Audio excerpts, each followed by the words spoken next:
سنة من قد أرسلنا قبلك من رسلنا ولا تجد لسنتنا تحويلا أقم الصلاة لدلوك الشمس إلى غسق الليل وقرآن الفجر إن قرآن الفجر كان مشهودا ومن الليل فتهجد به نافلة لك عسى أن يبعثك ربك مقاما محمودا وقل ربي أدخلني مدخل صدق وأخرجني مخرج صدق واجعل لي من لدنك سلطانا نصيرا وقل جاء الحق وزهق الباطل إن الباطل كان زهوقا وننزل من القرآن ما هو شفاء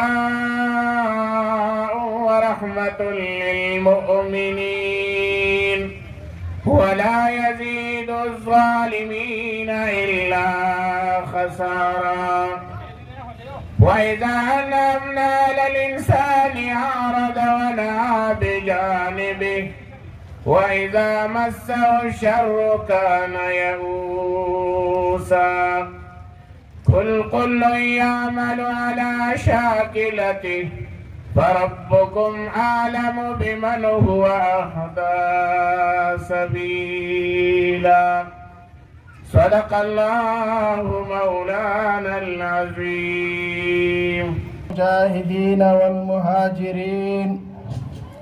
حبيبنا وحبيب رب العالمين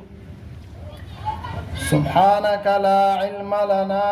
إلا ما علمتنا إنك أنت العليم الحكيم رب اشرح لي صدري ويسر لي أمري واحلل عقدة من لساني يفقه قولي يا ربي لك الحمد كما ينبغي لجلال وجهك وعظيم سلطانك رضيت بالله ربا وبالإسلام دينا وبمحمد صلى الله عليه وسلم نبيا عن علقمة بن وقاص الليثي رضي الله تعالى عنه يقول سمعت عمر بن الخطاب رضي الله عنه على المنبر قال سمعت رسول الله صلى الله عليه وسلم يقول إنما الأعمال بالنيات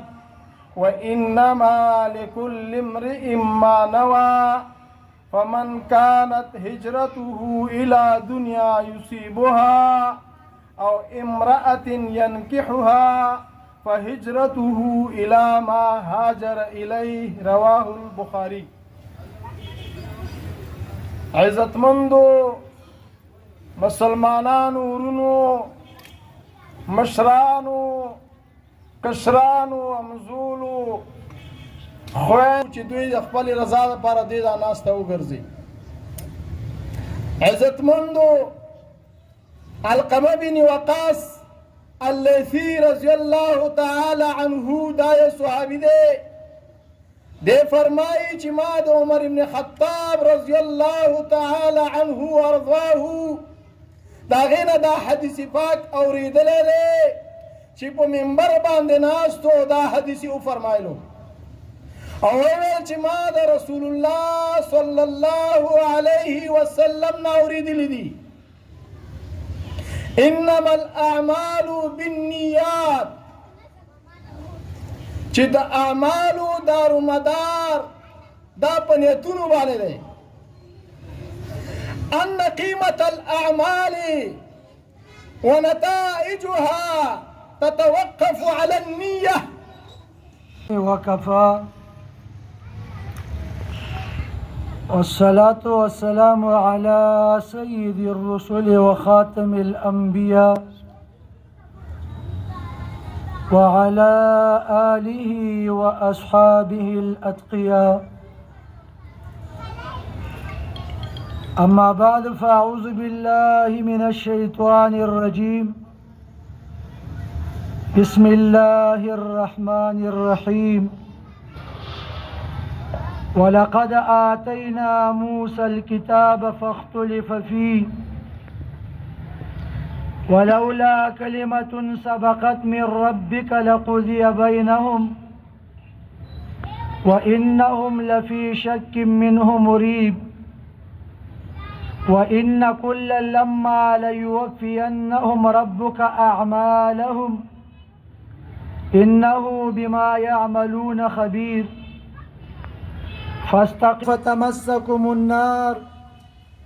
وما لكم من دون الله من أولياء ثم لا تنصرون. وأقم الصلاة طرفي النهار وزلفا من الليل إن الحسنات يذهبن السيئات ذلك ذكرى للذاكرين. واصبر فإن الله لا يضيع أجر المحسنين. انتهائی قابل قدر، قابل احترام، ډیرو عزتمندو، قدرمندو، غیرتمندو مسلمانانو، حاضرینو، اوریدونکو او ډیرو قدرمندو، غیرتمندو، د عزت او د ناموس، د آبرو، د حیا په دې دایره کې ناستو خویندو میندو،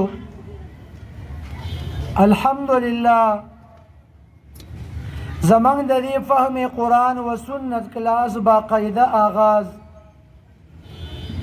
د کلام پاک د قرآن کریم د تلاوت نه وشو او بیا ورپسې ماشاءالله درس حدیث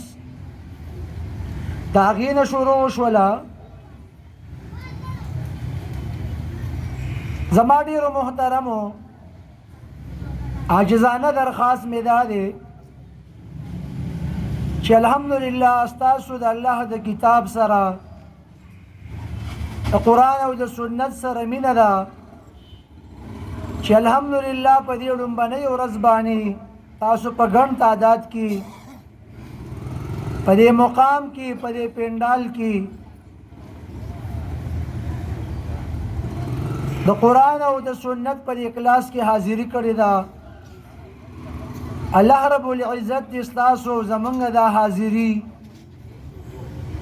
په خپل دربار عالیه کې قبول او منظور کړي. درخواست مې دا دی زموږ عزتمندو چې توجه به ستاسو دا به انتهایی ضروري، ځکه دا زمونږ دا کلاس چې دی دا د 5 ورځو هم نه دی، دا چې دا ټولټل ټیم موږ راغونډ کړو زموږ عزتمندو دا 8 ګنټې نه دي چې روزانه ګنټه سوه ګنټه دا درس کېږي، نو ټوټل 8 ګنټې ته نه جوړېږي. نو زما ډېرو محترمو چې موږ او تاسو دا 8 ګنټې دا الله رب العزت له ورکړلې توجه دهان سره